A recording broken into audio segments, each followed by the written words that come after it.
Sasagutin natin ngayon itong banat ng tatlong grupo ng born again sa Mahal na Birhen Maria.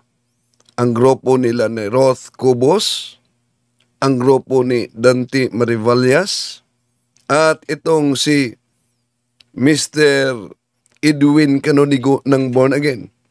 Kahit iba-iba ang kanilang title sa born again, tulad sa Satanic Church na tatag ni Anton LaVey, kung di saan mariing inaatake talaga ang Mahal na Birhen Maria.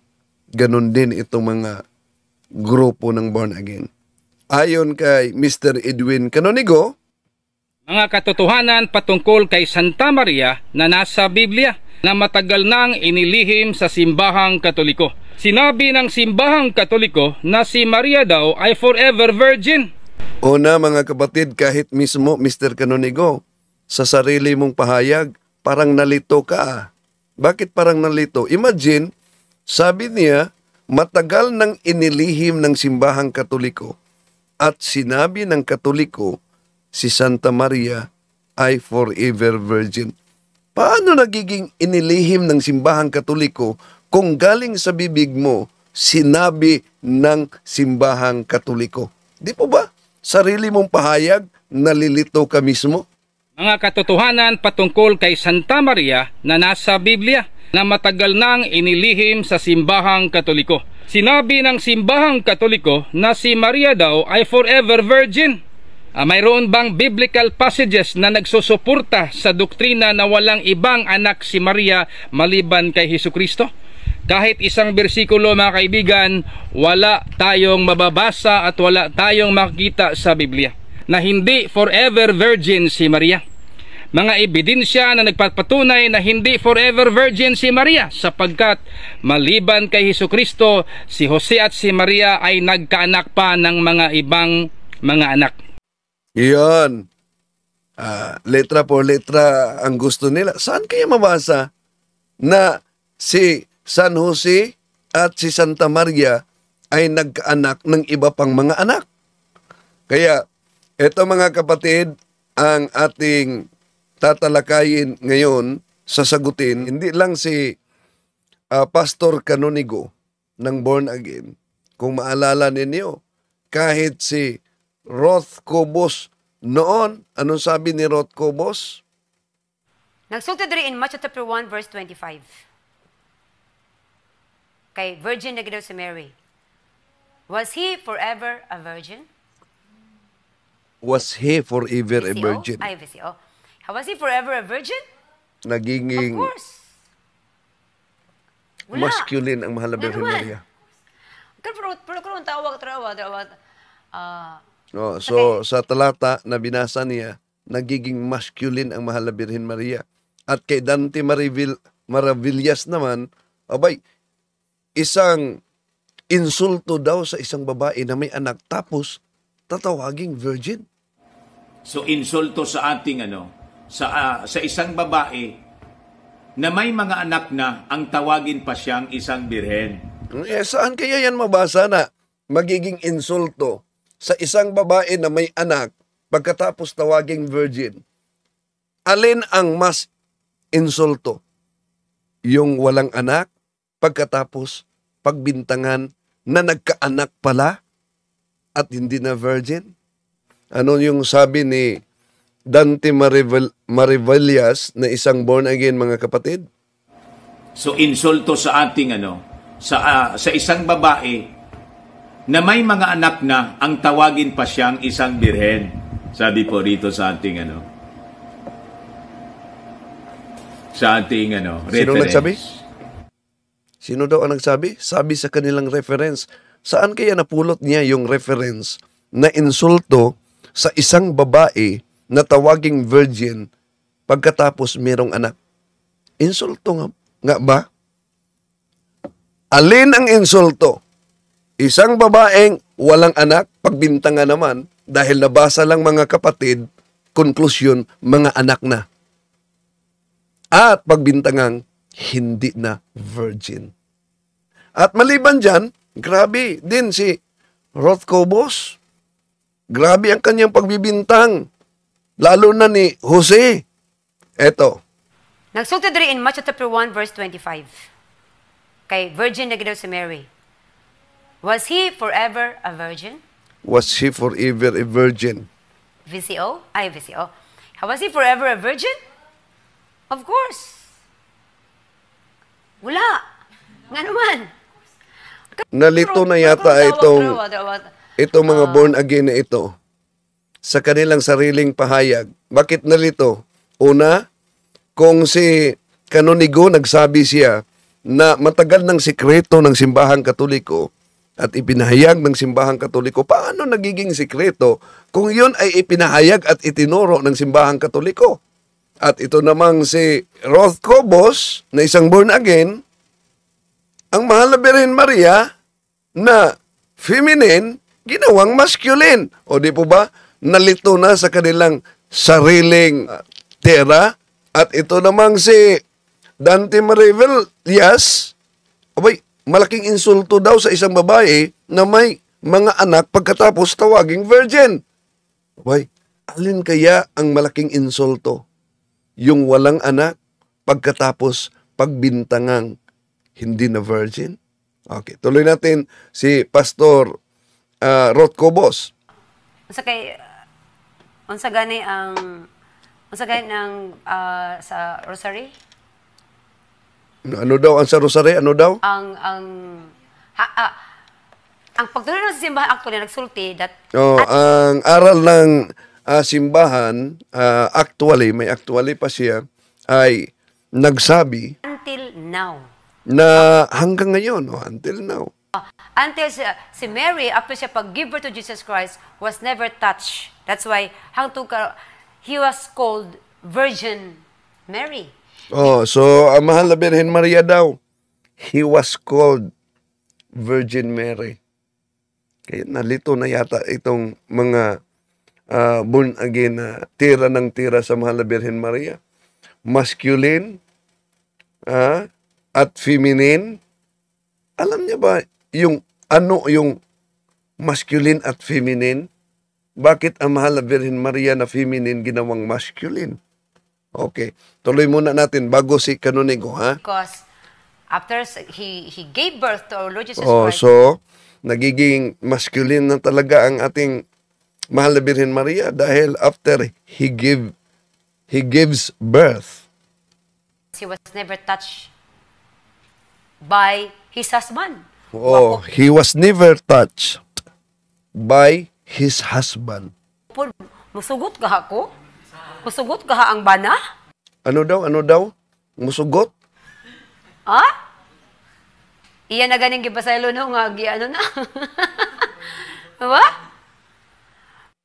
Yan mga kapatid. Ngayon, dito naman tayo kay Mr. Edwin Canonigo. Ito. At tatalakayin natin mga kaibigan ang mga katotohanan patungkol kay Santa Maria na so katotohanan daw tungkol kay Santa Maria. Tingnan natin itong ikinakalat diyang chismis na katotohanan daw tungkol kay Santa Maria. At ano yung katotohanan para sa kanya? Sa Biblia na matagal nang inilihim sa simbahang Katoliko. So ito daw ang katotohanan na matagal nang inilihim ng simbahang Katoliko.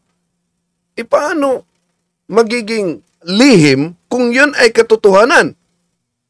So imagine katotohanan matagal nang inilihim. Anong batayan niya na itong katotohanan na ito ay inilihim talaga? Ibig sabihin, hindi itinuturo, tinatago. Pero anong karugtong niya? Ang mensaheng ito ay para lamang sa mga open-minded na Katoliko at hindi Katoliko na gustong maligtas. Para lang daw umano sa mga open-minded na mga Katoliko at hindi Katoliko na gustong maligtas. Mali. Para sa mga Katoliko na gustong maligaw. Dahil Katoliko palagi ang binabanatan ninyo at ang aral sa mahal na Birhen Maria at iba pa mga doktrina ang binabanatan nitong mga nagsusulpot ng sikta, lalo ni Canonigo. Okay, tuloy natin. Sa pamamagitan ni Hesukristo. Sinabi ng simbahang Katoliko na si Maria daw ay forever virgin. Sinabi ng simbahang Katoliko na si Santa Maria ay forever virgin. Yun naman talaga ang doktrina ng simbahang Katoliko. Pero ano ang kanyang pahayag? Mayroon bang biblical passages na nagsusuporta sa doktrina na walang ibang anak si Maria maliban kay Hesukristo? Meron. Hindi mo ba yun alam? Meron talaga. Kaya, inaanyayahan natin na magsunod kayo. Isulat ninyo ang mga talata. At kung sabi na, dapat letra por letra. O sige, kung letra por letra, saan mabasa sa Biblia na si Santa Maria ay nagkaanak? Saan mabasa sa Biblia na si San Jose at si Santa Maria merong mga anak? Dahil lang sa nabasang mga kapatid. At yung mga kapatid na yan, out of context, ito mga nagbasa sa Biblia na wala namang sariling Biblia, nakibasa lang, bumibili, at yon nag-interpret ng nabasa nila na out of context talaga. Tuloy natin. Kahit isang bersikulo, mga kaibigan, wala tayong mababasa at wala tayong makikita sa Biblia. Another question. So, kahit isang bersikulo, wala tayong mabasa o makikita sa Biblia. Kaya balik natin kay Mr. Canonigo. Mr. Canonigo, meron ka bang isang bersikulo sa Biblia na si San Jose at si Santa Maria ay may mga anak maliban? Yung mga anak maliban. San Jose at Santa Maria maliban sa ating Panginoong Hesus. Meron ba? Pansinin natin yung mga talata. Bakit out of context itong mga born again ito? Mayroon bang mga ebidensya? Mayroon bang biblical passages na nagpapatunay na si Maria ay nagkaanak kay Jose? So, meron ba umano na talata na nagpapatunay na si Santa Maria nagkaanak kay San Jose? Saan kaya yan napulot ni Canonigo? Dahil lang sa nabasa na mga anak, mga kapatid ni Jesus, konklusyon, mga anak ni San Jose na yan, out of context. Gamitin natin mamaya ang original Greek Bible in which the New Testament was written, mga kapatid. Dahil napaka-out of context ito mga ngaral sa sulpot na sikta. Tuloy natin. Chapter 12, verse 46. Ito ang nakasulat. Habang si Jesus ay nagsasalita sa maraming tao, dumating ang kaniyang ina na si Maria at ang mga kapatid ni Hesukristo naghihintay sa... Yan, mga kapatid ni Hesukristo. Tama naman na nakasulat, mga kapatid ni Hesukristo. Pero sinabi niya ba diyan na mga anak ni Jose at ni Maria? Hindi. Ano po ba yung kahulugan ng mga kapatid? Dahil pag mabasa kasi talaga nito mga susulputang sikta, lalo na sa born again, ang mga talata na ginagamit nila, limbawa, ginagamit din nitong si Canonigo, Gawa Kapitulo 1:14, at kahit na yung Marcos Kapitulo 3, versikulo 31, 32, kahit pa yung Mateo Kapitulo 13, versikulo 55, dahil lang sa salitang mga kapatid ni Jesus, abay, ang konklusyon, mga anak na yan ni San Jose at ni Santa Maria. Pero kung pag-aralan natin ang konteksto, mga kapatid, lalo na sa original Greek Bible, yung tinutukoy ng mga kapatid, hindi direktang mga anak, biological children ni Santa Maria at ni San Jose. Kahit pa may nabanggit sa Biblia na mga kapatid ni Jesus, pero yung eksaktong termino na iyon, mga kapatid, ay hindi tumutukoy na literal na kapatid sa isang nanay. Bakit? Ituloy muna natin. Tatapusin natin paggamit itong si kanunigo sa mga talata niya bago natin sasagutin punto por punto, mga kapatid, dahil napaka-out of topic talaga o out of context itong mga nagsusulpotang sikta. Kaya sarili nilang pahayag, mapansin ninyo, mga kapatid, na parang di na nila naunawaan ang sarili nilang pahayag. Tuloy natin. Labas, ulitin ko mga kaibigan, habang si Jesus ay nagsasalita sa maraming tao, dumating ang kanyang ina at mga kapatid. Naghihintay sila sa labas dahil nais siyang makausap. Isa ito sa mga pruweba at ebidensya na si Jose at si Maria ay may mga anak maliban kay Hesukristo. Mali. Kung ang hinahanap nyo dapat mabasa sa Biblia, o sige nga, dahil may salitang mga kapatid. Saan mabasa sa Biblia, Mr. Canonigo, na si Santa Maria ay nagkaanak, nanganak, tapos ianak ang ating Panginoon Hesukristo? Aber, di pa ba gusto niyo letra por letra? Dahil nabasa lang ang salitang kapatid na wala namang alam sa background, lalo na sa Jewish tradisyon. Tuloy muna natin. Patuloy nating babasahin ang Matthew chapter 12 verse 47. May nagsasabi kay Jesus, nasa labas po ang inyong ina at mga kapatid. May nagsasabi kay Jesus na nasa labas po ang inyong ina at mga kapatid. Ituloy mo, wag mo lang putulin. May karugtong ang ating Panginoon Hesukristo diyan. Sino ba ang aking mga kapatid at aking ina? Sila na sumusunod sa utos ng Diyos. Sila ang aking ina at mga kapatid. Ibig po ba sabihin, yung pahayag ng ating Panginoon Hesukristo na ang sumusunod sa utos ng Diyos ay mga kapatid at ina niya, yung mga kapatid na yan ay anak din ni San Jose at ni Santa Maria dahil sa nabasa lang na kapatid. Boy, isip-isip naman pong may time. Tuloy natin. Mga kaibigan, napakalinaw na si Maria at si Jose mayroon silang ibang mga anak maliban kay Hesukristo. Oh, so napakalinaw daw sa konklusyon niya. Napakalabo talaga, Pastor Canonigo. Bakit? Saan at anong version ng Biblia na itong mga kapatid na ito, at patunayan natin mga kapatid na out of topic, out of context talaga si Canonigo. Okay, tuloy natin. Patuloy nating babasahin ang salita ng Diyos, Juan chapter 2 verse 12. Pagkatapos sa kasal sa Cana sa Galilea, pumunta si Jesus sa Capernaum kasama ang kanyang ina na si Maria at mga kapatid at mga disipulo. Napakalinaw mga kaibigan. Oh, napakalinaw ang mabasa. Talagang napakalinaw. Malabo lang ang konklusyon.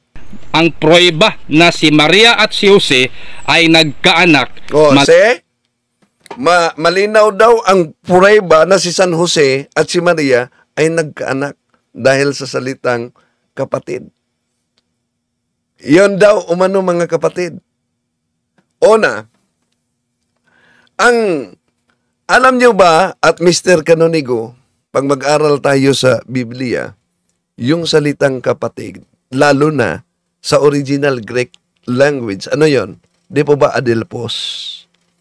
At itong Greek word na adelpos, ibig sabihin kapatid, yun ay common expression sa panahon ng ating Panginoong Hesukristo, common expression, lalo na sa kultura ng mga Hudyo, yun ay patungkol, yung salitang adelpos patungkol sa kamag-anak, relatives, mga kasamahan, fellowman, at mga kababayan, yung tinatawag na countryman.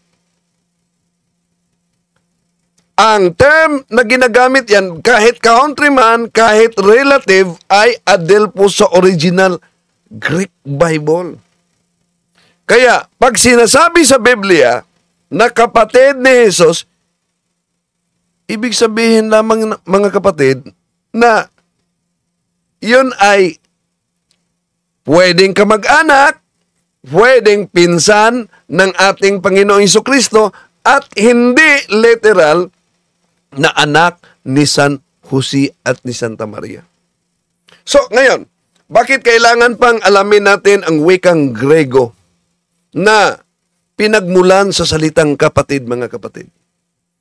Dahil itong wika na ito, originally, sinulat ng mga apostol sa kanilang mga Gospels, hindi sa English, hindi din sa Tagalog. Kaya kung balikan natin ang Greek, mas lalo nating malaman, mas lalo nating maunawaan, mga kapatid, ang katotohanan dahil sa original meaning ng salita. Bible must be interpreted according to the context in which it emerged. So, para mapatunayang may malawak na kahulugan ang salitang adelpo sa Greek, ibig sabihin, kapatid, magpakita tayo ng ilang talata sa Biblia. Halimbawa, itong mabasa natin, Mr. Canonigo, sa Romans chapter 9, verse 3. Ito'y mabasa natin. Ang nakasulat,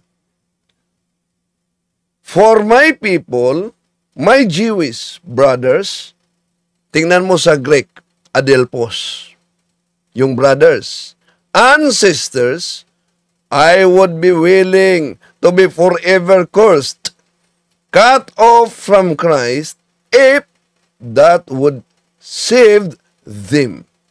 Yun ang mabasa natin sa talata sa Roma Kapitulo 9, versikulo 3. Ibig sabihin, mga kapatid, na literal ba na biological na kapatid ni Apostol Pablo yung tinatawag na mga kapatid yan sa naturang talata? Kapatid ba niya sa dugo at laman? Siyempre hindi. Ang pinatutungkulan lamang sa naturang talata, yung tinatawag na countryman, yung mga kababayan niya. Tinatawag niyang kapatid na sa Greek, adelpos. Ito pa, nagsasalita si San Pedro sa kaniyang 120 na mga kapatid.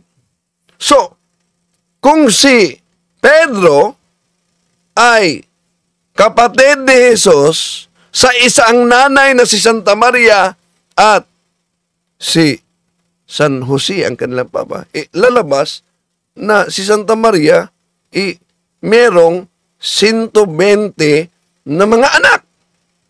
Saan yan mabasa? Ha? Ito. Sa Acts chapter 1, verses 15 up to 16. "In those days, Peter stood up among the believers, a group numbering about 120, and said, 'Brothers,'" adelpoia, "brothers, the scripture had to be fulfilled, which the Holy Spirit spoke long ago." O, see? Yan ang mabasa natin sa Gawa Kapitulo 1, versikulo 15, 16. So, ibig pa sabihin na ang anak ni Santa Maria umaabot na 120 katao na. Kung ang batayan natin ay ang Gawa Kapitulo 1, versikulo 15 na sinasabi ni San Pedro, kapatid sa harap ng 120 katao. Pero ang pinatutungkulan diyan, hindi kapatid sa laman, kundi yung mga mananampalataya. Kaya, ganun din ang mga ginagamit sa mga born again na hindi nila naunawaan, mga kapatid.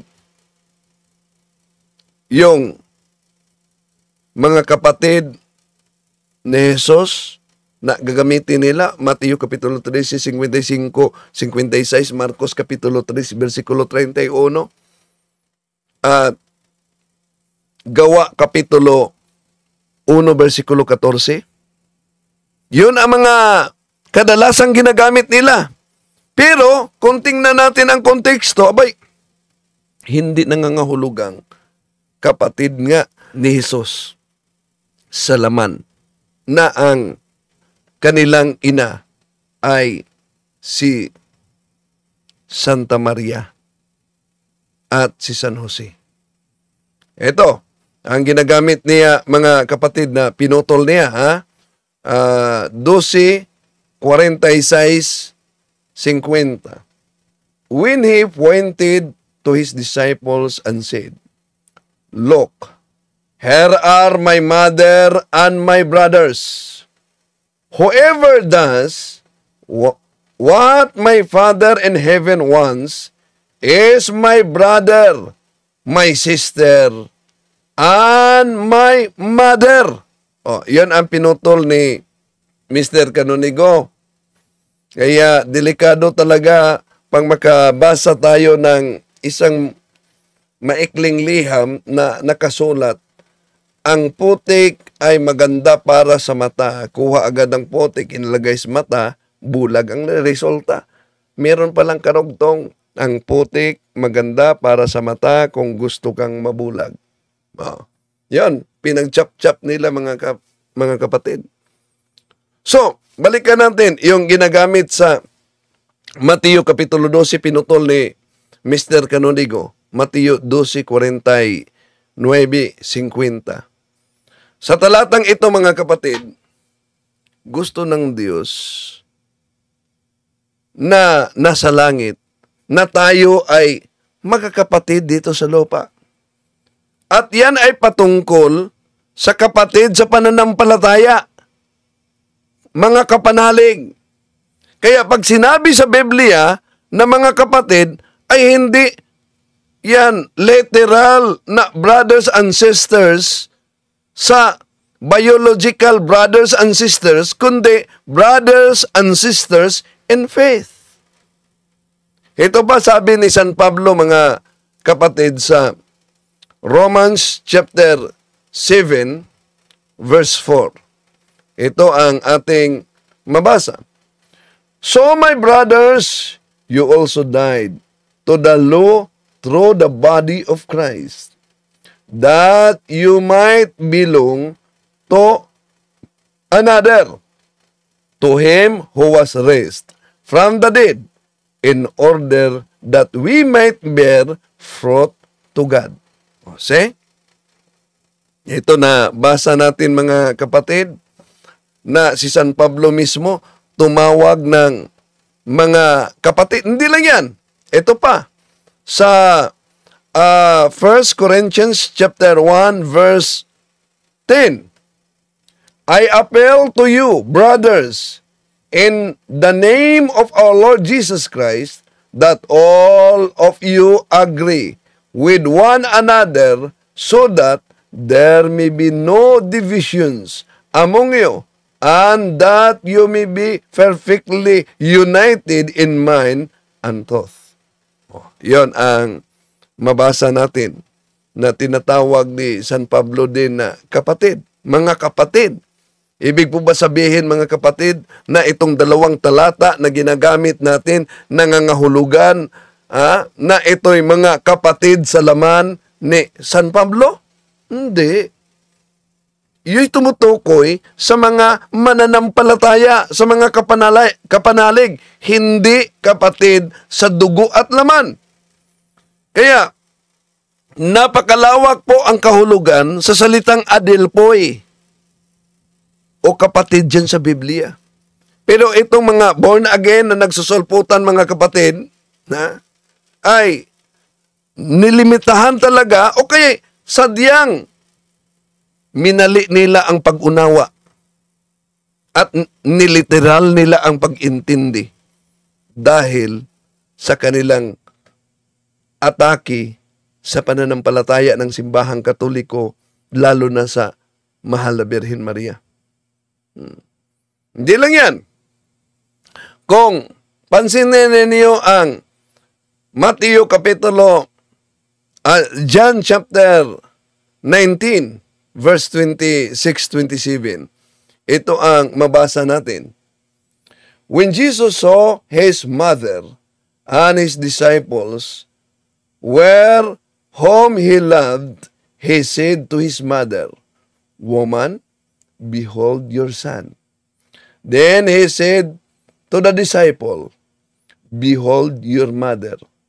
And from that hour, the disciple took her into his home. So, malinaw mga mahal na kapatid, sa mabasa natin sa Juan Kapitulo 19, versikulo 26-27. Kung may kapatid ang ating Panginoon Jesucristo, doon sana niya sa kanyang mga kapatid, ihabilin yung kanyang nanay. Kung may mga kapatid siya, wala ba silang common sense? Bakit si Santa Maria ihinabilin ng ating Panginoong Jesucristo doon kang San Juan at hindi sa kanyang mga kapatid kung meron mang kapatid sa laman? Pero hindi. Malinaw na nihabilin siya si Santa Maria sa kanyang kamag-anak na si San Juan. At na patunayan na natin yan mga kapatid, na si San Juan kamag-anak ng ating Panginoon Jesucristo, kaya tinatawag ding brother. Dahil si San Juan ay kapatid ni Apostol Santiago, na sila ay mga anak ni Sividyo at hindi ni San Jose. Saan yan mabasa?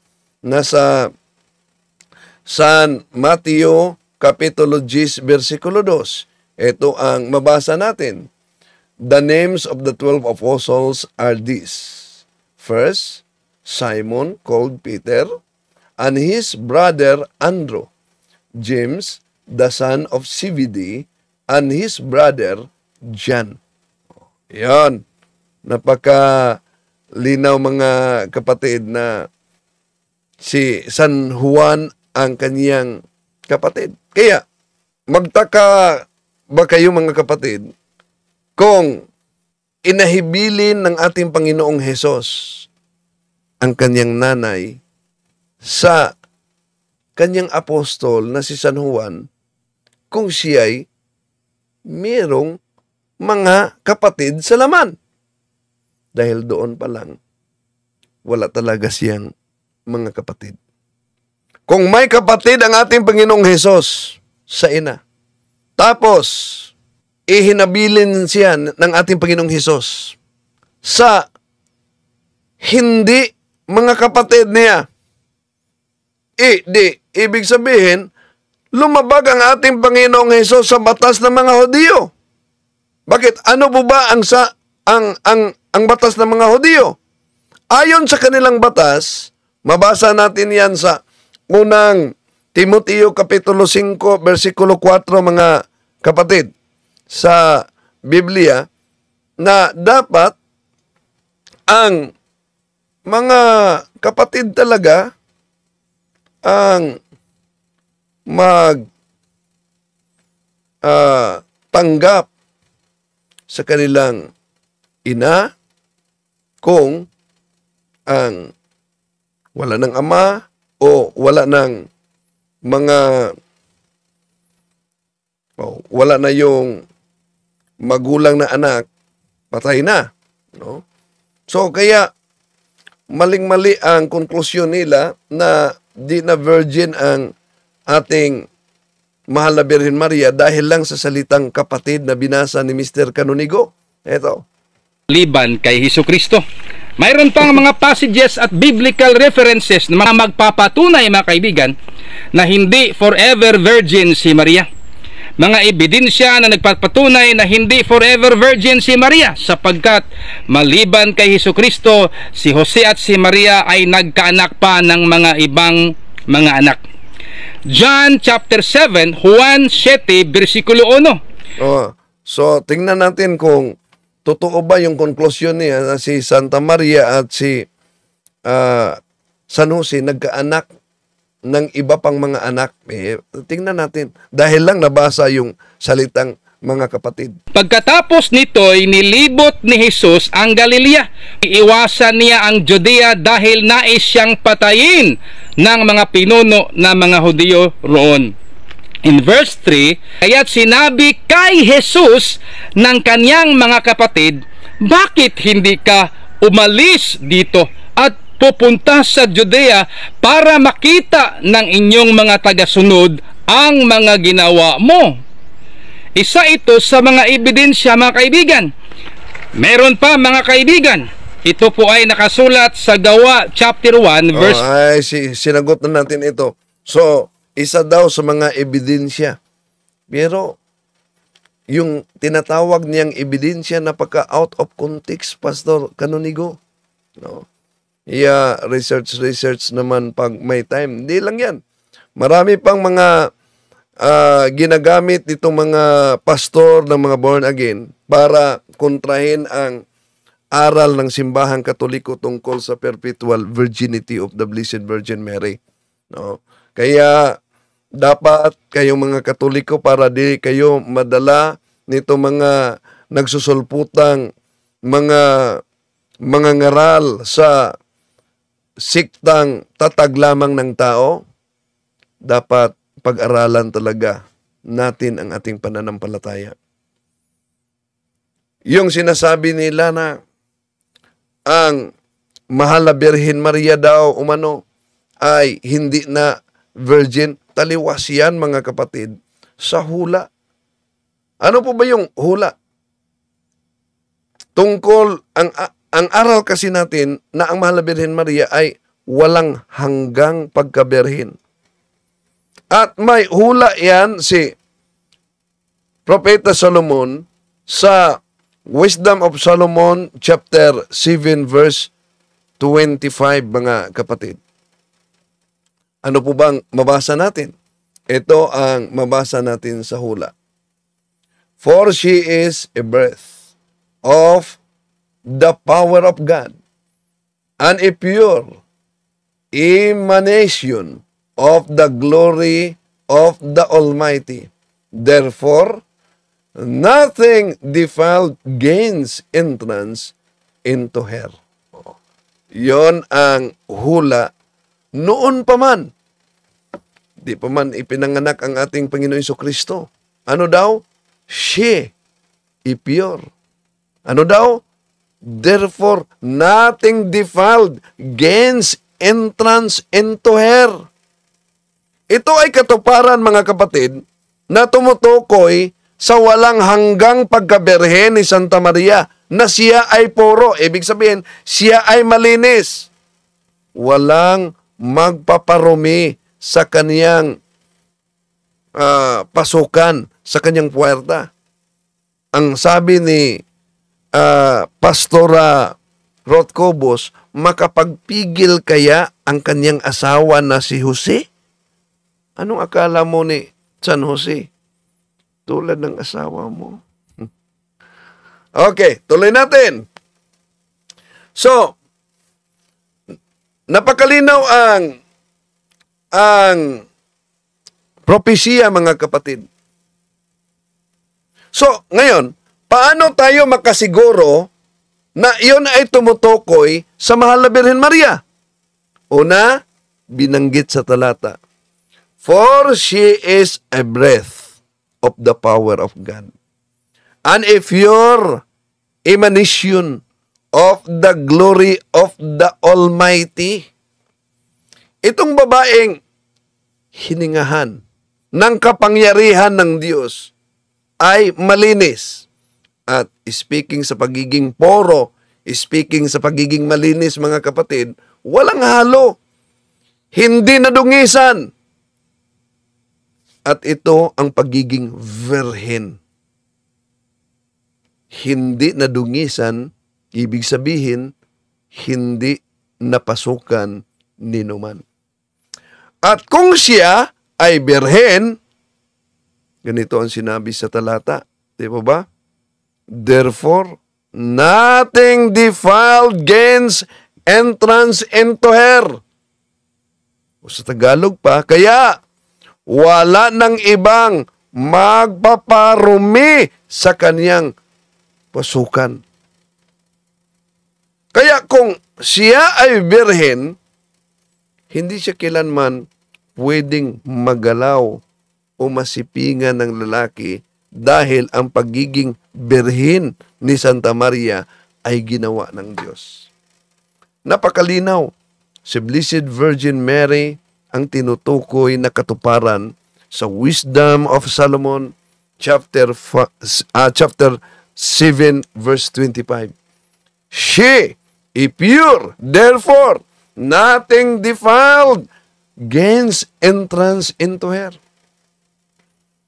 Kaya kahit pa matapos ipinanganak ng ating mahal na Birhen Maria si Jesus, at sa buong pagsasama ng kanyang asawa na si San Jose, nanatili pa rin birhin si Santa Maria. Ito ang batayan sa walang hanggang pagkabirhen ni Santa Maria na nasa hula sa propesiya, lalo na ni Propeta Ezekiel sa Old Testament. Ayon sa nasabing hula, mga kapatid, ang pintuang daan na pinasukan ng Panginoon ay sasarahan, hindi daw buksan, o kaya'y hindi na ito papasukan ni numan. May mabasa ba tayo sa hula niyan? Okay. Ezekiel 44, versikulo 2. Ito ang ating mabasa. At sinabi ng Panginoon sa akin, ang pintuang daan na ito ay sasarhan, hindi bubuksan o pasukan man ng sinuman, sapagkat pinasukan ng Panginoon ng Diyos ng Israel, kaya't ito'y masasara. So, may hula, mga kapatid, na ang pintuang ito na pinasukan ng Panginoong Diyos sa Israel ay masasara. Dito, siguradong tutol ang mga born again o kaya mga anti-Catholic na mga protestante, mga kapatid. Paano magiging si Maria yung tinatawag sa Ezekiel Kapitulo 44, versikulo 2? Wala namang mabasa letra por letra. Kung babalikan natin, mga kapatid, ang bagong tipan, sino ba yung sinakluban ng Holy Spirit ng Diyos? Hindi ba ang mahal na Birhen Maria ayon sa Lucas Kapitulo 1, versikulo 31? Ituloy natin sa Lucas Kapitulo 1, 34-35. Iyon ang mabasa natin sa Biblia. Ito ang Lucas Kapitulo 1, 31-35, mga kapatid. You will be with child and give birth to a son, and you are to give him the name Jesus. Now will be this be? Mary asked the angel. Since I am a virgin, the angel answered, the Holy Spirit will come upon you, and the power of the Most High will overshadow you. So the Holy One to be born will be called the Son of God. O, yan. Sa Spanish yan, Pastor Canonigo, dahil sinabi mo noon na walang mabasa sa Biblia na Santo Niño, ang Spanish translation yan, si Cue al Santo Niño, cui va inacer, lo llamaran Hijo de Dios. So, kaya itong pagsaklob sa Holy Spirit ng Diyos kay Santa Maria sa Lucas Kapitulo 1, versikulo 31, 34, 35, napakakonektado sa sinasabi sa Ezekiel Kapitulo 44, versikulo 2, na the Lord, the God of Israel, has entered through it. So, since sinasabi sa Ezekiel Kapitulo 44, versikulo 2, this gate is to remain shut. It must not be opened. No one may enter through it. It is to remain shut. Kaya, wala nang dapat iba pang sasaklob at papasok dito dahil may hula na. So, ang paniniwala ng simbahang Katoliko about perpetual virginity na mariing tinutuligsa sa born again, sa grupo ng Satanic Church at iba pa, ang ating paniniwala sa Mahal na Birhen Maria ay binubuo sa tatlong parte. Ang Mahal na Birhen Maria, siya'y bago ipinaglihi ang kaniyang anak na si Jesus sa Lucas Kapitulo 1, versikulo 27, at pati sa panahon ng paglihi kay Jesus, Isaias Kapitulo 7, versikulo 14, siya'y nanatiling birhen. Ang Birhen Maria, kahit noong panahong nanganak na siya, Isaiah 7:14, Mateo Kapitulo 1, versikulo 23, siya'y nanatiling birhen. Ang Birhen Maria, matapos ipinanganak ang ating Panginoon Jesucristo, tuloy-tuloy hanggang buong buhay niya. Hindi siya sinipingan at siya'y nanatiling birhen dahil ang pintuang ito ay masasarado. Ezekiel Kapitulo 44, versikulo 2. To make His message known is our responsibility. So here we are to pledge our lives to the Lord